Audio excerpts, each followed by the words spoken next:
일본의 한 정치인이 정부 정책에 대해 사죄하는 모습을 보여 화제가 되고 있습니다.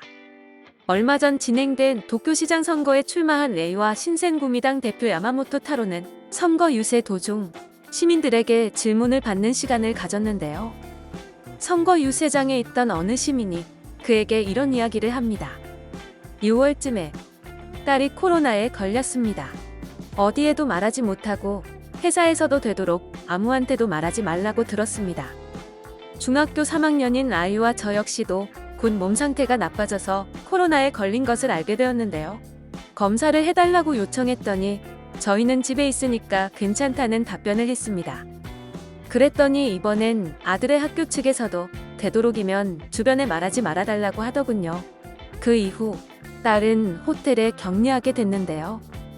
들어갈 때는 양성 판정을 받고 들어갔는데 3주 후에는 검사도 없이 나왔습니다. 게다가 호텔에 들어갈 때도 전부 혼자서 준비하라는 것입니다. 당연히 식사나 음료도 스스로 사러 가지 않으면 아무도 가져다 주지 않았는데요. 코로나에 걸려버린 우리가 잘못했다는 식입니다. 이 이야기를 하고 싶어서 왔습니다. 라고 말했는데요. 이 이야기를 들은 야마모토 타로는 코로나에 걸리자마자 말하지 마라고 하는 것이지요. 이것은 학교에서도 직장에서도 코로나라고 들키면 쫓겨나는 상황인 것입니다. 부탁한다. 절대 말하지 마. 발설하면 가만두지 않을 테니까. 같은 말씀 감사합니다. 아무튼 병을 숨기지 않으면 안 되는 이런 상황을 바꾸지 않으면 안 되는 것이지요. 호텔에 격리했지만 식사나 음료는 본인이 나가서 사오는 식이면 무슨 의미가 있겠습니까? 그냥 호텔에 머물 뿐인 것이죠. 그것보다 더한 건 학교 측에서 아이에게 주변에 말하지 말라고 가르친다는 게 정말 이상하다고 생각합니다. 결국 이런 사회였던 것인가 하는 것이 정말 말씀 감사합니다. 정부가 이 모양이라 죄송합니다. 정말로 라고 답변했습니다.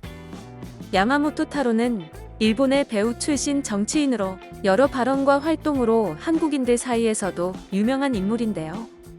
야마모토 타로는 지난 2008년 다케시마는 한국에 줘버려라라는 발언을 하기도 했으며 일본의 원자력 발전소 설립에도 반대하고 있고 제1한국인이나 성소수자, 장애인, 자영업자 등 소수자의 권리 보호에도 적극적인 편인 정치인으로 알려져 있습니다. 반아베 정치인들 중 주변 국가와 가깝게 지내는 성향의 정치인으로 평가받고 있기도 하며 일본의 핵무장 또한 반대, 한일 갈등 및 외교 관계에서도 강제징용 문제에 대해 피해자 개인들의 청구권은 소멸되지 않았으니 일본 기업이 사죄하고 보상해야 한다는 주장을 하기도 했습니다. 또한 일본은 한국과 중국 등에게 비인도적인 행위를 했으며 이것을 반복해서는 안 되고 없었던 일로 해서도 안 되며 일본이 가해자이기 때문에 피해자에게 계속해서 사과해야 한다는 발언을 해 화제를 모으기도 했었는데요. 선거 유세 현장에서 코로나 사태에 대한 일본 정부의 허술한 대응에 피해를 본 시민의 발언에 대신 사죄하는 모습을 보여 많은 이들의 공감을 사기도 했습니다. 이 이야기를 접한 한국의 네티즌들은 일본 국민들 스스로가 저렇게 만든 것이지 민주주의가 흉내만 낸다고 되는 것이 아니다. 저렇게 숨겨도 하루에 1000명이 넘게 나온다니 도쿄올림픽은 연기가 아니라 취소 각이지. 이런데 호주에서 관광을 허용하면 난리도 아니겠네. 반성하지도 말고 자성하지도 말고 그냥 그렇게 살아라 등의 반응을 보이고 있습니다. 지금까지 정부가 이 모양이라 죄송합니다라고 사죄한 일본 정치인에 대해 알아봤는데요. 영상을 유익하게 보셨다면 구독과 좋아요 부탁드립니다. 감사합니다.